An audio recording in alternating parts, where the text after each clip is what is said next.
Welcome to George H. Smith's Excursions into Libertarian Thought, a production of Libertarianism.org and the Cato Institute, narrated by James Foster. Liberty and Property, The Sons of Liberty and Resistance to the Stamp Act, Part 1.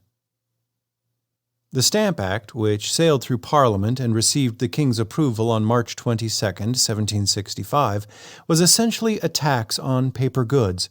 It required various legal and commercial documents to be printed on special paper which had been stamped or embossed by the Treasury Office in England. The items taxed included documents used in court proceedings, insurance policies, licenses to practice law, deeds, leases, mortgages, bonds, contracts, bills of lading, customs clearances, playing cards, pamphlets, almanacs, and newspapers. Americans learned of the Stamp Act in April 1765, 7 months before it was scheduled to go into effect. Grumblings were heard here and there, but no one grumbled more effectively than a 29-year-old Virginian named Patrick Henry. Patrick Henry was a member of the Virginia House of Burgesses. The upstart leader of a radical minority, Henry waited until most of his fellow legislators had left for home at the end of May. Then, with only 39 of 116 members present, Henry pushed through 5 resolves that condemned the Stamp Act and affirmed American rights. Patrick Henry's 5th resolve denied Parliament's right to tax the colonies. The legislature later rescinded this resolution and erased all mention of it from the official record, but word was out. The resolves were circulated in other colonies and printed in newspapers, appearing first in the Newport Mercury. The Mercury printed all the resolves without mentioning that the 5th had been rescinded. It also printed a mysterious 6th resolve, suggesting that it too had been adopted by the Virginia legislature. The fictional 6th resolve sanctioned disobedience. Resolved, that His Majesty's liege people, the inhabitants of this colony, are not bound to yield obedience to any law of ordinance whatever, designed to impose any taxation whatsoever upon them, other than the laws or ordinances of the General Assembly aforesaid.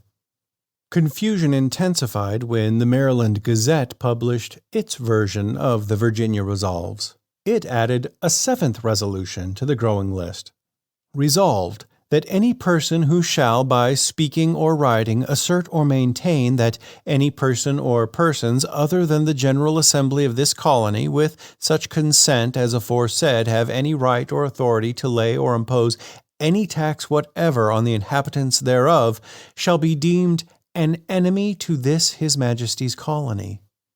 As newspapers throughout the colonies reprinted the Virginia resolves, they mistakenly included the 6th and 7th resolutions as though they had been adopted by the Virginia legislature. This was apparently owing to the efforts of Patrick Henry and his allies.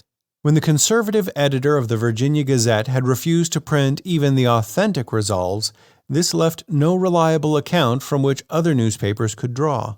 Henry and his friends filled the void. They distributed their expanded version of the Virginia resolves, and this version wound its way through the colonies. The physician David Ramsay described the tremendous influence of the Virginia resolves. They circulated extensively and gave a spring to the discontented. Till they appeared, most were of the opinion that the Stamp Act would be quietly adopted. Murmurs indeed were common, but they seemed to be such as would soon die away. The countenance of so respectable a colony as Virginia confirmed the wavering and emboldened the timid.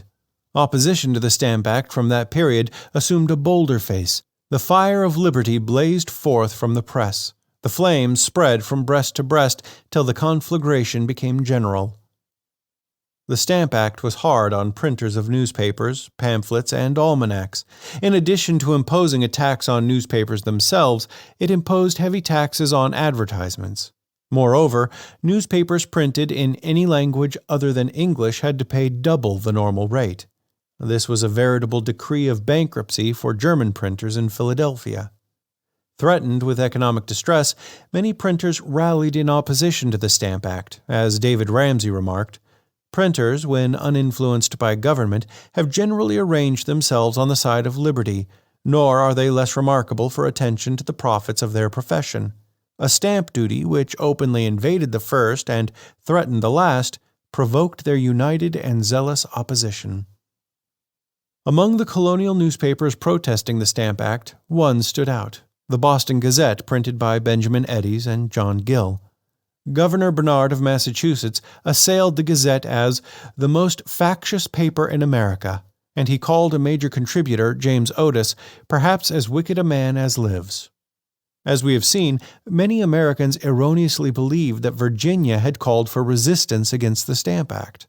The legislature of Rhode Island followed this false lead and endorsed resistance, but it was the only colonial assembly to go this far. The resistance movement against the Stamp Act arose not from colonial legislatures, but from the press and extra-legal organizations calling themselves Sons of Liberty. Unlike trade laws, the Stamp Act could not be evaded through smuggling. How then could Americans oppose it? One way was to boycott British goods until Parliament repealed the detested law. But organizing a non-importation movement took time, so Americans searched for other ways to keep the Stamp Act from going into effect. Radicals arrived at an ingenious and violent solution. They would pressure the stamp distributors to resign their offices. Thus, without a way to distribute stamped paper, the government could not collect its taxes. The town of Boston spearheaded this strategy.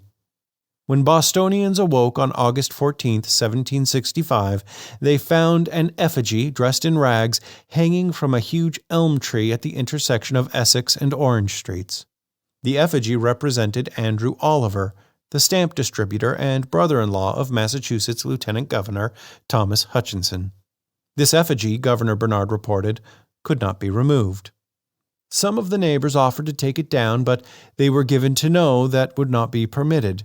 The sheriff reported that his officers had endeavored to take down the effigy, but could not do it without imminent danger to their lives. Later that day, a crowd of tradesmen cut down the effigy and carried it to the wharves at Boston's South End, to the site of an unfinished building owned by Andrew Oliver. The protesters assumed, mistakenly, that this was the office from which Oliver planned to distribute stamps, so they engaged in a form of protest known as pulling down the house. This took less than 30 minutes. The crowd then gathered the timber from Oliver's building and carried it, along with the effigy, to Oliver's home at the foot of Fort Hill. There they ceremoniously beheaded the effigy, and not so ceremoniously threw rocks through Oliver's windows. Next, the protesters ascended Fort Hill and, to further emphasize their displeasure with the Stamp Act, they stamped their feet on what remained of Oliver's effigy and burned it in a bonfire made, appropriately enough, of the wood from Oliver's former building. Then it was back down the hill to Oliver's house once again. By now, however, the stamp distributor and his family had wisely found sanctuary in a neighbor's home. Governor Bernard told what happened next. The mob, finding the doors barricaded, broke down the whole fence of the garden towards Fort Hill and, coming on, beat in all the doors and windows of the garden front and entered the house. As soon as they had got possession, they searched about for Mr. Oliver, declaring they would kill him. Finding that he had left the house, a party set out to search 2 neighboring houses, in one of which Mr. Oliver was. But happily, they were diverted from this pursuit by a gentleman telling them that Mr. Oliver was gone with the governor to the castle. Otherwise, he would certainly have been murdered. When Governor Bernard tried to call out drummers to alert the local militia, he was told that most of the drummers were probably in the mob. The governor then fled to the safety of Castle William in Boston Harbor. Later that night, Lieutenant Governor Hutchinson took matters in hand. Bernard described his fate. After 11 o'clock, the mob seeming to grow quiet, Lieutenant Governor Hutchinson and the sheriff ventured to go to Mr. Oliver's house to endeavor to persuade them to disperse. As soon as they began to speak, a ringleader cried out, "The governor and the sheriff! To your arms, my boys!" Presently after, a volley of stones followed. The 2 gentlemen narrowly escaped through favor of the night, not without some bruises. The day after this riot, Andrew Oliver promised to resign his commission as stamp distributor. On August 26, 12 days after the first riot, Boston witnessed another one. At dusk, a huge crowd gathered around a bonfire on King Street. Shouting "Liberty and Property," the mob split into 2 groups. One group made its way to the home of William Story, an official of the Vice Admiralty Court, which tried smugglers and other violators of trade laws. This group wrecked Story's house, plundered its contents, and burned official papers. The other group inflicted a similar fate on the home of Benjamin Hallowell, Comptroller of Customs. The night was still young, so the two mobs combined forces and marched to the beautiful house of Thomas Hutchinson, Lieutenant Governor and Chief Justice of Massachusetts. Hutchinson described what happened. "The hellish crew fell upon my house with the rage of devils, and in a moment with axes split down the doors and entered. My son, being in the great entry, heard them cry, 'Damn him, he is upstairs, we'll have him!' When the rioters discovered Hutchinson had left, they set to work on his house and possessions. The destruction, as Hutchinson noted, was systematic and thorough. One of the best finished houses in the province had nothing remaining but the bare walls and floors. Not contented with tearing off all the wainscot and hangings and splitting the doors to pieces, they beat down the partition wall, and, although that alone cost them near 2 hours, they cut down the cupola, and they began to take the slate and boards from the roof and were prevented only by the approaching daylight from a total demolition of the building. The garden fence was laid flat, and all my trees broke down to the ground. Such ruins were never seen in America.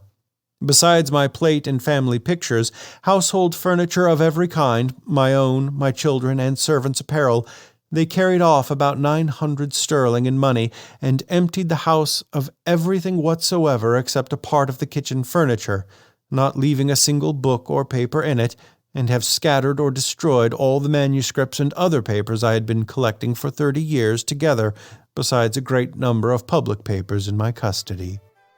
The leader of the Boston riots was Ebenezer McIntosh, a shoemaker and commander of Boston's South End gang.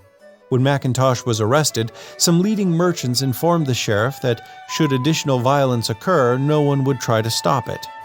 McIntosh was released. Some other rioters were arrested, but a crowd entered the home of the jailer and compelled him to surrender the key.